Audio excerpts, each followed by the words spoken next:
अस्सलाम वालेकुम viewers, I am Hina Mahjabeen. I hope you all will be fine.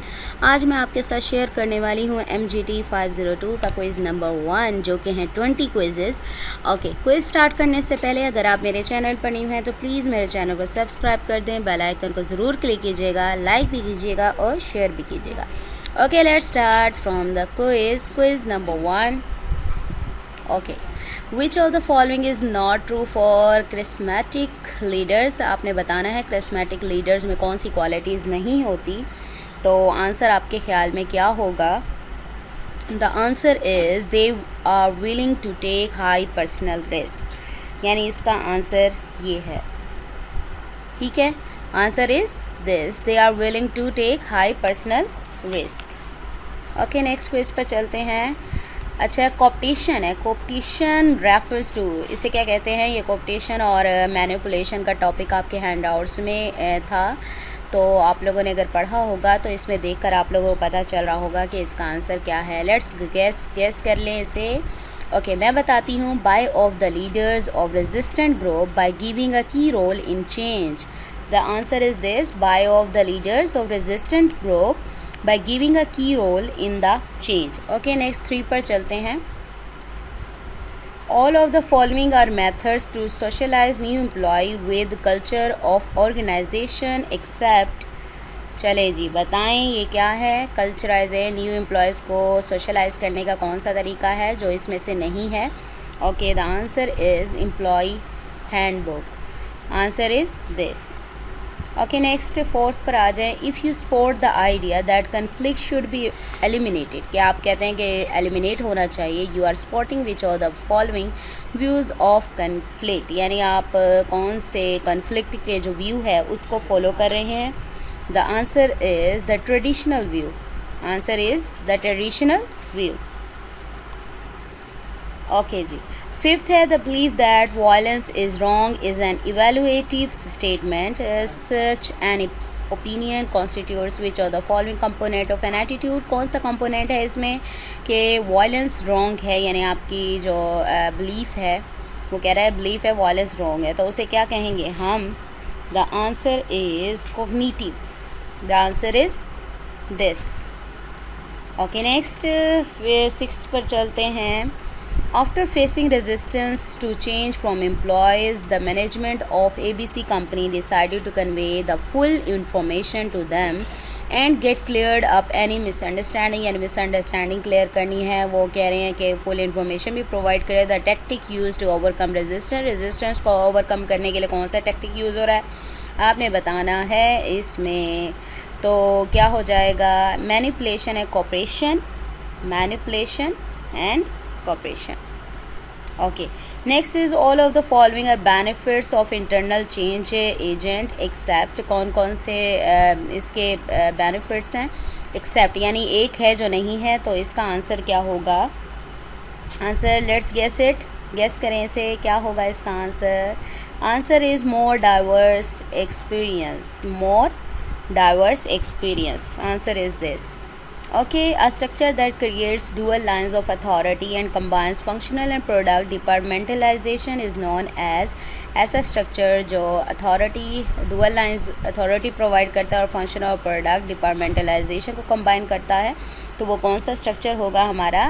Matrix, matrix structure. The answer is matrix structure.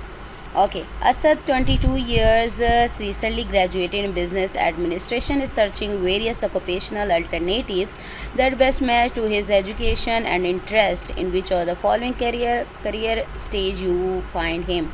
अच्छा जी, growth stage थी I think birth date से लेकर, birth day से लेकर 14 तक, और एक्सप्लोरेशन होती है 14 से 24 तक या 17 से 24 तक, फिर एस्टेब्लिशमेंट। तो हमारी जो 22 इयर्स है तो ये आ रही थी एक्सप्लोरेशन स्टेज में। Answer is exploration stage. Answer है कहीं कुछ। अच्छा, 9th जी, 8 के बाद जो 9th MCQs है वो यहाँ पर नहीं है। ठीक है, तो 9th MCQs हमारा लास्ट में है, तो मैंने लास्ट में उसको स्क्रीनशॉट लिया था। तो ओके, इसका आंसर है exploration stage. Next is all of the following are the consequences of power. कौन कौन से कॉन्सिक्वेंसेस है पावर के, लेकिन वो कहता है एक्सेप्ट, यानी एक पर नहीं है कॉन्सिक्वेंट, तो क्या होगा वो है एक्सेप्टेंस। आंसर इज़ एक्सेप्टेंस, जो कि पावर का कॉन्सिक्वेंस नहीं है। ठीक है। Mister Hasan always let his subordinates to know about expectations from them, schedules work to be done and give specific guidance to do a certain task, he can be termed as। तो बताएं कौन सा leader होगा। The answer is directive leader. Answer is directive leader. Okay, next चलते हैं। A person who can fire or demote people, dock their pay or give punishment to others have which of the following power. जो निकाल सकता है, उनकी तनख्वाह रोक सकता है, इस तरीके से धमकियाँ जो देता है, वो कौन सा पावर है। रिवॉर्ड तो होने वाला नहीं, रेफरेंट भी नहीं है, एक्सपर्ट भी नहीं है, तो क्या होगा, कॉर्सिव पावर। ठीक है, आंसर इज़ कॉर्सिव पावर, यानी वो धमका कर और इस तरीके से वो क्या करता है, काम करवाता है। Okay, coercive power. Answer is this. Which of the following is not a step in Kurt Levin's 3-step model for change। अच्छा, मैंने इंटरनेट, मुझे यहाँ पर तो नज़र नहीं आया था, मैंने सर्च किया था, मुझे इंटरनेट पर मिला था फ्रीजिंग, अनफ्रीजिंग एंड चेंजिंग। तो मूवमेंट भी चेंज ही है, तो ये तीनों हैं, तो बाकी क्या बचा, प्रोसेस इवैल्यूएशन। तो एक्सेप्ट कहा था, नोट कहा था, तो क्या आंसर होगा, प्रोसेस इवैल्यूएशन, जो इसका पार्ट नहीं है, process evaluation. Okay, which of the following departmentalization can be considered necessary in an organization where the company's products fall into several categories with very different production methods for each category। मैं एक या दो MCQs थे, उसमें बहुत ज़्यादा confuse थी। पहले तो मैंने लगाया इसका प्रोडक्शन डिपार्टमेंटलाइजेशन है, लेकिन वहाँ पर प्रोडक्ट डिपार्टमेंटलाइजेशन है, प्रोडक्शन नहीं है, तो आई थिंक इसका प्रोसेस होगा। प्रोसेस या प्रोडक्शन में से, दोनों में से कोई है। तो मैं यहाँ पर जो आंसर लगा रही हूँ वो प्रोसेस डिपार्टमेंटलाइजेशन लगा रही हूँ। आप लोग इसको अगर सर्च करें तो बहुत अच्छी बात है, इसमें मैं थोड़ा सा कंफ्यूज हूँ। ओके, प्रोसेस लगाया है। नेक्स्ट है, mister Ali is a sales person in XYZ company, he tells his boss mister Saad works unsuccessfully 3 years to try to get that account. ये अकाउंट लेने के लिए उसे 3 साल तक अनसक्सेसफुली वर्क किया। आई sieved it up in 6 months, मैंने इसको हल कर दिया 6 महीनों में। I am the best closer this company has, मैं बेस्ट क्लोजर हूँ। तो क्या कह रहा है, कन्फर्मिटी बता रहा है कि मैं इससे मुदाफ़क़त रखता हूँ। फ्लैटरी तो नहीं होगा, सेल्फ प्रमोशन भी नहीं, फेवर भी करने को नहीं कह रहा। ठीक है, तो आंसर क्या था इसका, मैं बताया कन्फर्मिटी। ठीक है, the answer is this. Okay, the power of right specific with the managerial position to give orders and reinforce obedience is referred as. तो आपने बताना है, ओबीडियंस भी करवाता है, ऑर्डर भी देता है, तो वो क्या होगी, हमारे पास अथॉरिटी होगी कि हम दे सकते हैं। Answer is this, authority. 18, Mr. Ahmed is influenced by Mr. Ali because he is attractive and has desirable resources or personal characteristics. Which of the following sources of power is exhibited by Mr. Ali? Mr. Ali कौन से power को दिखा रहे हैं, तो बड़े उनकी personality traits की जब बात की जाए तो हमारी जो पावर होती है वो क्या होती है, रेफरेंट पावर। रेफरेंट पावर, ठीक है, आंसर इज़ रेफरेंट पावर।